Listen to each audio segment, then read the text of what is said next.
Let's read this. Let's read a naysayer. Trump is a neocon and a warmonger. He only wants to have the looks of a peace person. You give too much praise to Nazi Trump. Yeah, well, here's what's interesting. When did I praise Trump?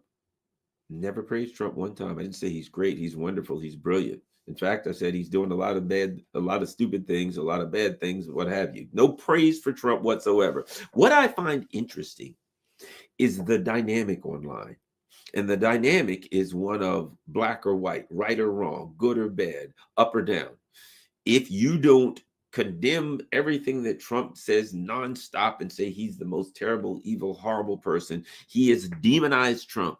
If you don't do to Trump what the lunatics, the coalition of the lunatics are attempting to do to Putin, you're wrong.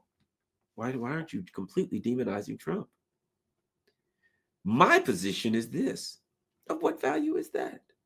This is not about good or bad. This is not about right or wrong. This is about understanding geopolitical dynamics. It's about understanding Trump. Trump is an entity to me. He's not a good or bad entity. He's not a right or wrong entity. The U.S. empire does what the U.S. empire does, and it'll do it with or without Trump. Trump now is a unique factor that was created by American politics. Trump didn't come into American politics. Trump came out of American politics. It is the decay of the U.S. empire that created Donald Trump, not the other way around. So it's of no value for me to praise Donald Trump. He's wonderful. To demonize Donald Trump, he's terrible. Yeah, Trump is another person who's running. Look, under Obama, what happened under Obama? The United States made the JPOA and did not, for one day, not even for the one day, did the United States keep its word in the JCPOA deal, the Joint Comprehensive Plan of whatever it was, action. Not even one day. What was that, Trump? And do we condemn Obama? Certainly. So I say to Trump, he's an entity. He's a political entity. And I don't evaluate him as a person that I love him or I hate him. I try to figure out what the hell's going on. If Trump dropped dead tomorrow, you would still have the U.S. empire. And the U.S. empire is a Nazi empire. If you don't believe that the U.S. empire is a Nazi empire, watch this.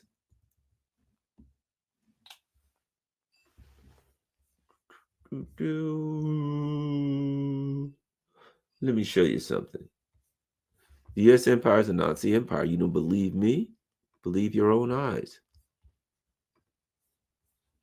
About Coronado's swastika building. When one thinks of Coronado, sandy beaches, cookie-cut houses, and a Hotel Del may come, one would most likely not think about swastika-shaped buildings on the naval base.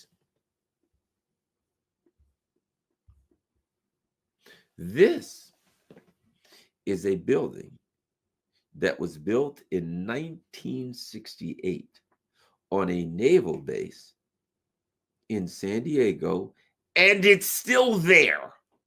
What does that look like to you? What does that look like to you? It was there when Obama was there, when Bush was there. What does that look like to you? We got a naval base. How about this? Well, perhaps, look at that. There's an aerial view. It's not about Trump. What do you think? Trump put that in? Trump, now that Trump's in there, the Nazis. Okay, and here's the thing about it. Well, now one might say it was an accident. They didn't realize they were making they had no idea. They just put some buildings there and it turned out to this shape. Let's look at the original architect plans for that building, and let's see whether or not they could figure out in 1967, when the architect drew up the plans for that building, whether or not they could figure out it was. Let's take a look at these. Whoa there we go. Location of barracks. This is the drawing, the architectural drawing from 1967 from a building that was built on a U.S. Navy base that still sits there. And there we go, San Diego Bay. There we go. Signed. Look at this. Naval Amphibious Base, construction of barracks, blah, blah, blah. There's the signature submitted by Satisfactory. Satisfactory, right there. Registered architect John Mock, State of California. There we go. Got your date, 67, all that, right? Oh, looks good. Department of the Navy. Here's the drawing. See, there's the location. And let's see what it came out to look like. And that's what it came out to look like. Okay, so anybody that comes to me with this Trump's a Nazi stuff, yeah, well, he's leading a Nazi empire. Obama was a Nazi, Biden was a Nazi. Why do you think we went? Yeah, but we heard of Operation Paperclip. Okay, so the bottom line is this: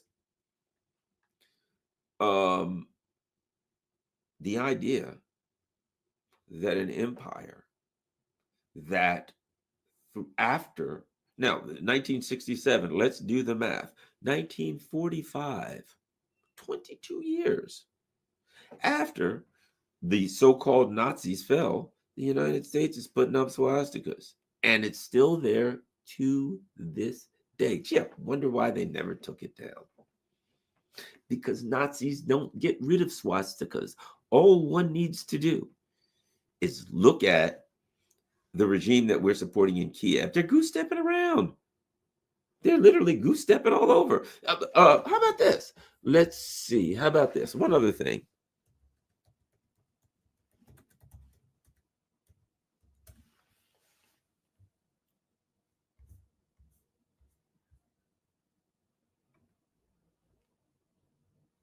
Here's another one.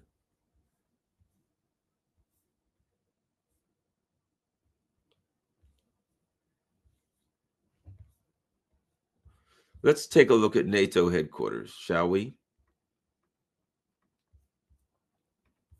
Here's NATO headquarters. La, la, la, la, la. Oh, wait a minute. The new NATO headquarters building. Look at that. NATO headquarters is a bit on the nose.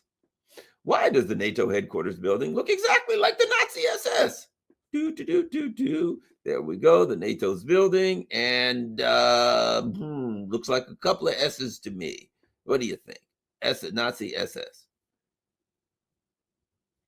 Okay, so here's my point. Trump is a Nazi warmonger stuff. Putting this stuff on Trump, please. I'm sorry. You can put it on Trump. You can pretend that if Donald Trump, why? But yeah, if only we had Biden. If only Biden had stuck around, then we wouldn't have this Nazi warmonger Trump. I argue this. I'm not caught up in the politics of personality. Trump is something different.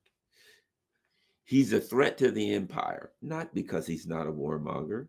In some ways, he's not as much of a warmonger. He's not the same kind of neocon. But because he's something different and he's unpredictable. And he has some connection to the people. Here's what I mean. MAGA.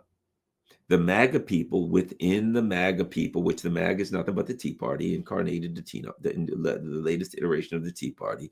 But within that group, there are working class people. And you saw Marjorie Taylor Greene tweet the other week something about, hey, what'd she tweet? We didn't vote for a war with Iran, stuff like that, right? Why are we still, supporting Ukraine? Within that coalition, there is some little bit of an anti-war fringe. There ain't nothing like that in the Democratic Party. There ain't nothing like that Joe Biden or Kamala Harris or that group will even acknowledge. So the truth is this. In the Trump administration, if you get this much pushback against the neocons, that's a whole hell of a lot more than you're going to get anywhere else. If you get some decisions made by Trump that the neocons would not make.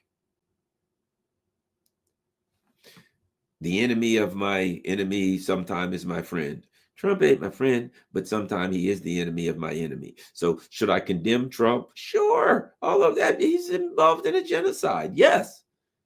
But do I see Trump as an ally? Not for my ideology. But I will say this. The deep state, the machine, sees him as a problem that they must overcome. I'll at least take that. I'm glad they got a problem they got to overcome. How long it's going to last, I don't know. He's going to do a lot of things that they want, but he's going to do some things they don't like. And so it is what it is. And not to mention the fact that I don't have any control over this. I'm watching and evaluating it. So we shall see what happens. Thank you, everybody. Let's say we do a couple.